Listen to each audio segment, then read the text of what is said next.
पिछले एपिसोड में रेयांश और आकाश ने आग और बर्फ की कठिन परीक्षाएं पार की। इन्फेर्नस और ग्लेसियो से सम्मान प्राप्त करने के बाद वे शैडो रियल्म में पहुंचे, एक रहस्यमयी और खतरनाक जगह जहां उनकी सबसे बड़ी चुनौती उनका स्वयं का अंधेरा रूप था। अब उन्हें अपनी ही परछाइयों से लड़ना है, जो उनके डर, गुस्से और असफलताओं का प्रतीक हैं। शैडो रियल्म के काले नीले प्रकाश में सब कुछ अस्थिर था।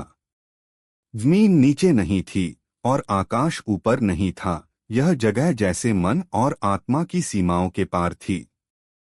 रेयांश की परछाई उसके चारों तरफ घूम रही थी, उसकी हर बात पर ताना कस रही थी। तेरा सबसे बड़ा झूठ क्या है, रेयांश? ये कि तू सबके लिए लड़ रहा है, जबकि असल में तू खुद को साबित करने के लिए लड़ रहा है। रेयांश ने गुस्से से जवाब दिया, मैं अपने लोगों के लिए लड़ता हूं। परछाई हंसी, झूठ मत बोल। तू अपनी कमजोरी को छिपाने के लिए ये नकाब पहनता है। मैं जानता हूं, क्योंकि मैं तू हूं। इधर आकाश की परछाई बोली, तू खुद को दिल से सोचने वाला समझता है, पर सच ये है कि तू हमेशा डरता रहा है।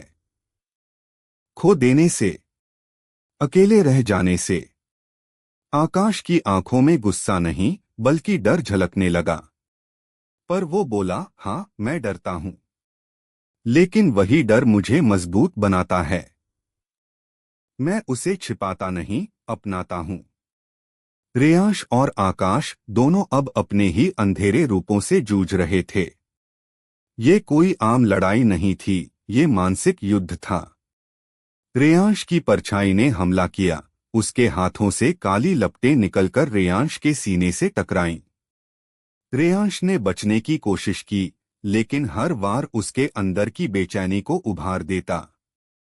उसके कानों में गूंजा, तू असफलता है, सिर्फ भाग्य का खिलौना।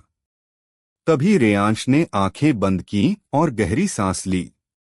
उसने अपने दिल की गहराई में देखा, वो पल जब उसने पहली बार अपने पिता से हार का सामना किया था, जब दोस्तों ने उसका मजाक उड़ाया था और जब उसने अकेलेपन में खुद को समेट लिया था।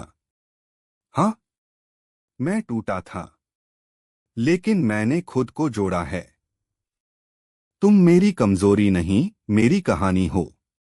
उसकी आंखों में रोशनी चमकी और एक सुनहरी ऊर्जा उसकी हथेली में इकट्ठा होने लगी। जैसे ही परछाई ने दोबारा हमला किया, रेयांश ने उस ऊर्जा को जोर से छोड़ा। मुझे तुमसे डर नहीं लगता। ऊर्जा की लहर से उसकी परछाई पीछे हट गई। वो चिल्लाई, ये कैसे संभव है? रेयांश बोला, क्योंकि मैं खुद को स्वीकार करता हूं।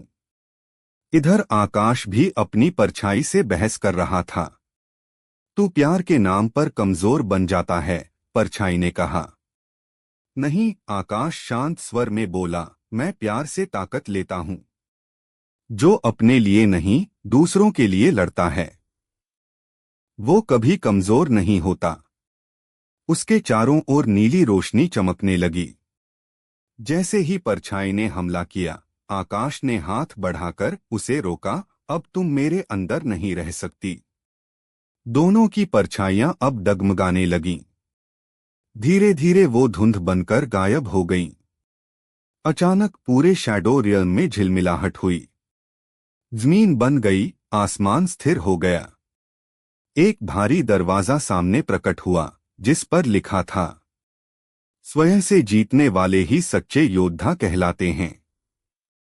दरवाजा खुला और वहां एक तीसरा योद्धा खड़ा था, लंबे बाल, गहरे जख्म और आंखों में रहस्यमयी चमक। उसके पीछे फ्लेम और आइस दोनों ही तत्वों की शक्ति का चिन्ह जल रहा था। मैं क्रोनोस हूं, उसने कहा, तुम्हारी अगली परीक्षा मैं हूं। क्रोनोस की उपस्थिति से पूरा शैडो रियल्म कांपने लगा। उसकी आंखों में ऐसा तेज था जैसे वह समय को पढ़ सकता हो। उसकी हथेली में एक त्रिशूल जैसा अस्त्र था, जिसमें बर्फ और अग्नि दोनों ही ऊर्जा एक साथ जल रही थीं। रेयांश ने आकाश की ओर देखा, ये कोई साधारण योद्धा नहीं लगता। क्रोनोस ने धीरे से कहा, मैं वो हूं, जिसे समय ने भी हराने की कोशिश की लेकिन हार मान ली। अब तुम मुझे हराने का सपना लेकर आए हो? आकाश ने जवाब दिया, हम हार जीत से ज्यादा अपने लक्ष्य के लिए लड़ते हैं। हम इस दुनिया की रक्षा के लिए तैयार हैं, हर चुनौती से। क्रोनोस मुस्कुराया, तब शुरू हो जाओ। अचानक उसकी रफ्तार इतनी तेज हो गई कि वो कुछ ही सेकंड में रेयांश के पीछे पहुंच गया और एक जबरदस्त लात मारी। रेयांश हवा में उलटता हुआ जमीन पर गिरा। आकाश ने बर्फ की ढाल बनाकर रेयांश को बचाने की कोशिश की, लेकिन क्रोनोस ने हवा में ही अपने त्रिशूल को घुमाया और आग की लपटों से उसे चीर दिया। ये तुम्हारी परीक्षा नहीं, तुम्हारा भविष्य है, क्रोनोस बोला। रेयांश ने खुद को उठाया। उसकी आंखों में अब डर नहीं था, बल्कि फोकस था।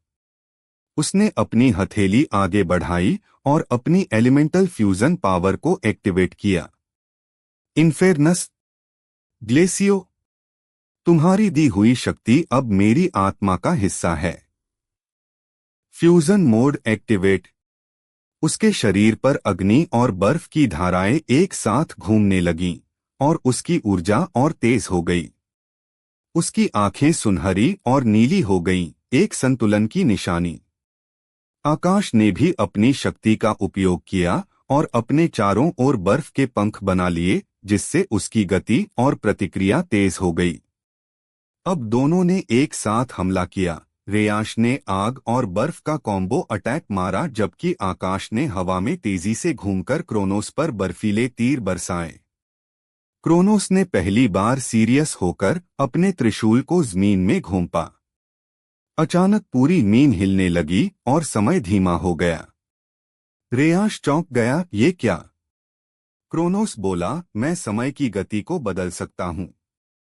अब तुम मेरी दुनिया में फंसे हो।